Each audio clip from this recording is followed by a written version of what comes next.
What's on the Shelf Rig Rundown. Every few weeks or so, I'll pull a car off the shelf. We'll go over some of its features and some of its history. Each one of these cars has its own story to tell, so stay tuned for more videos. What's on the Shelf Rig Rundown, Episode 7. I think we're going to squeak out 10, and that we'll call it quits on the Shelf Rundown cars. What we have here this week is a Hyperdrive Pro 4. It has a high downforce 99 Bowlink Pontiac body on it. The body does predate the car. The car is a little newer than that. This car is at least 10 years old. Not sure when the Pro 4 exactly came out, but now it is one of the first hyperdrives. I believe it is the first hyperdrive that has the link suspension. It has links instead of a T-plate. It has a monoball in the center. The pod floats on the side shocks and the center shock. It has the associated dynamic strut front end with hyperdrive caster blocks. The equipment he was running, it's got a ball diff. Not a lot of the modern cars now are running spools. No need for a spool. This car was raced in breakout. Yeah, it's not the prime example of a Pro 4. It is not clean. It has been raced a lot.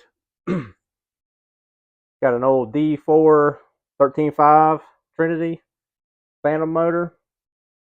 It has a Tekin RS Pro speed control.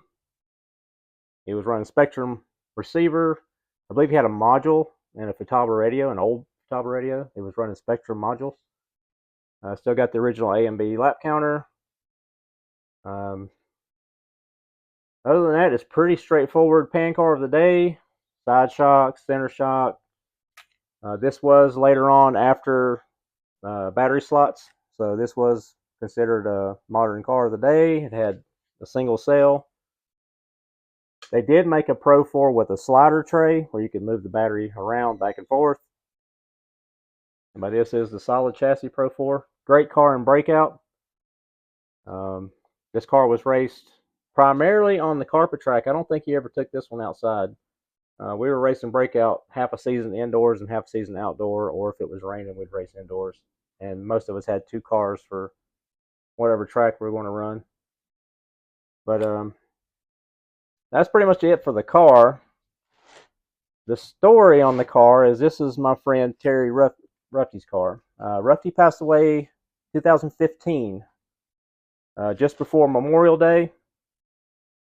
And there are endless Terry Ruffy stories. Anybody that's raced in this area in a 100-mile radius has raced with him. He supported all the tracks. He was actually, up until the night that he had a heart attack, he won his main at a local track bump and run in Franklinville. He won the truck class that night, and he wasn't feeling good when he went home, and he ended up taking himself to the hospital. And he was scheduled to race with us. Well, he was going to come to our race coming up was the Kimbrough 400. We had a 400 lap breakout race outdoors at King. We had talked to him Monday. He sounded like his normal self. So once we got word of it that we thought he was doing well, I got the idea to paint him a body, and that's what this car is.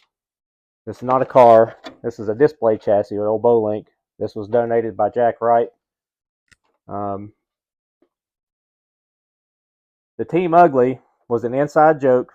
Terry and the race director started this banter back and forth because Terry's cars were never that pretty. They were always kind of a one-shot wonder or some jagged flames or something. And it was just a back and forth picking on him and picking back and forth between Chris and Terry over the intercom, which is always fun. So they called him Team Ugly. So I took the time to do a Team Ugly. We got a silhouette of a girl. Terry was well known.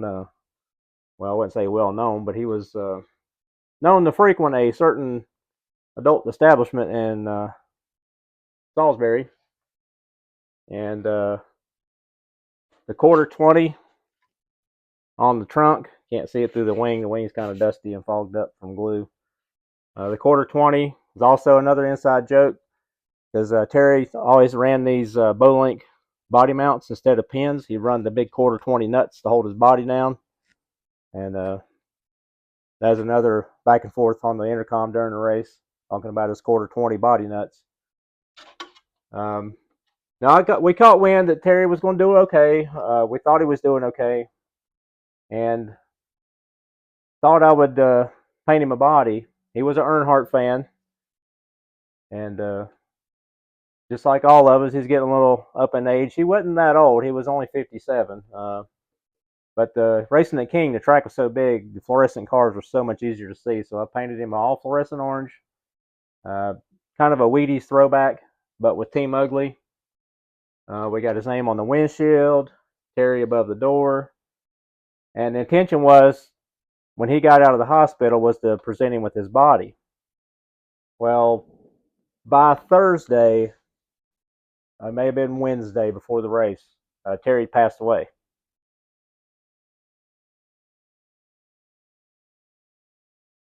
So in his honor, I ran this body in the Kimbrough 400. It's a little beat up, but that's 400 laps on the speedway. We did live pit stops.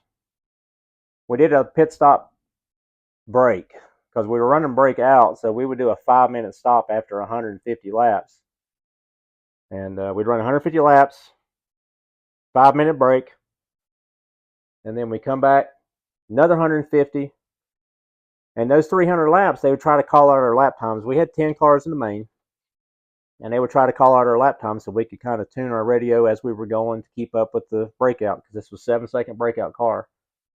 And so the last 100 laps, they called it down and dirty. They just cut all the communications down. There was no radios, no phones between the drivers and the pits. They were just calling out positions. So if you broke out, if you were leading and all of a sudden you went to the back, you broke out. So it got down to, how good are you after 300 laps? Or you'll be able to run another 100 consistently without your lap times being announced. So it was always a fun race. And we completed about, I think, 370 something of this race. Car was super tight. I was having issues. That's why there's so much CA glue on this wing. That was a live pit stop. I'd gotten upside down, broke the side dams off the wing. Had to come in, try to repair the wing, and finish the race. But we did finish. It was pretty cool. After the night, well, before the race started, we got everybody that was there. They had something to talk about Terry. We had stories. We got everybody to sign it. And then at the end of the night, his nephew showed up with his grandparents, and he got to drive the car for a few laps with this body on it. It was my car that I ran with this body, because since Terry wasn't with us, I mounted it on my car, and we ran it in his honor. So there's that. Now the rest of the story on the car is he had passed away in 2019. I had got with Terry's brother, and Terry's brother entrusted me to sell a lot of Terry's cars to raise some money for him and his family. And with that, I got to keep a few cars. I actually got the truck that he had won with at Bump and Run. And I got this car, and both of them were his breakout cars. And his truck is still on display at Bump and Run, because that was the last win. That was the last time that truck had been driven. And they still have it on display in a case there.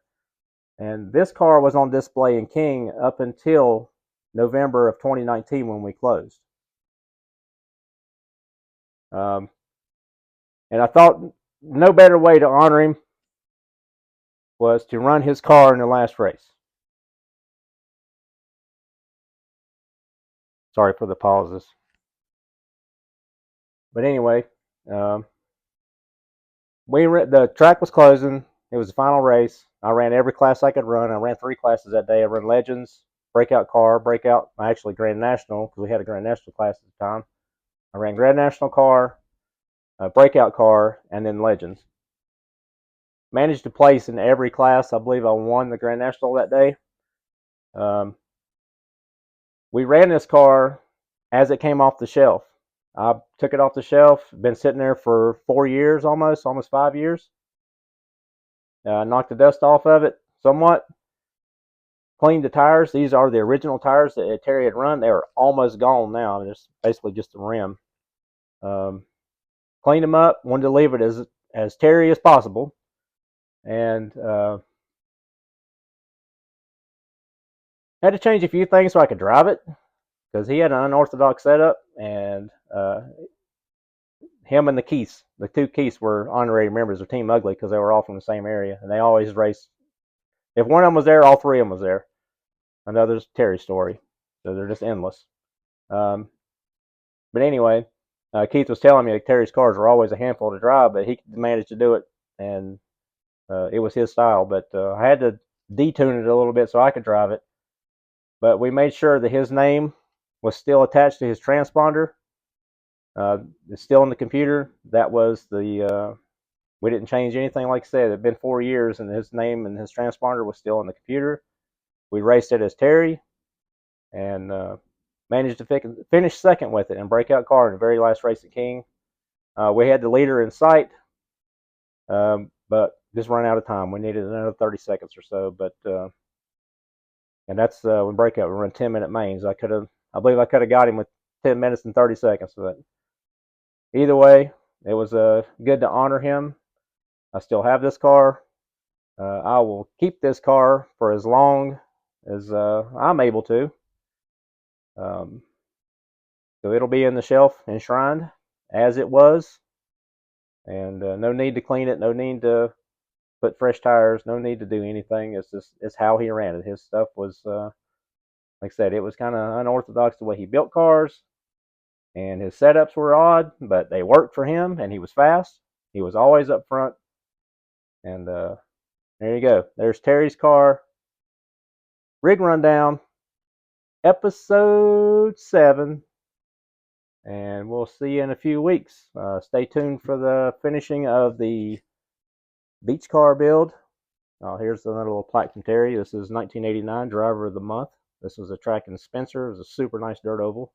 Again, like I said, anywhere within a 100-mile radius of there's an oval track, you'd find Terry there.